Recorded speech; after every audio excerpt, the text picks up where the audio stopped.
I'm Kerry. I retrained as a reflexologist in 2024 and also as a Reiki practitioner earlier this year.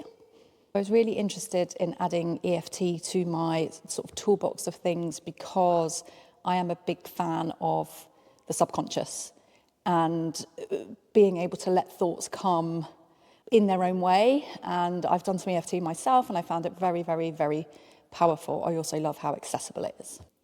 I was looking around for different training and comparing, and I actually had this conversation with Peter, and I just felt drawn into this training because it sort of connected with me more on an emotional level than I thought it was at that right level of humanity, and sort of the words I use with Peter is sort of family feel, and that is really what drew me in.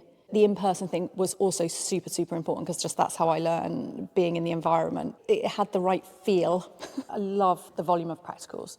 That really suits my learning style a lot. I've also been surprised at the things that I've seen unfurl in front of my eyes, how people have felt better, symptoms have disappeared, myself got to things very quickly. Like, I already liked EFT, but that has been kind of magic, really.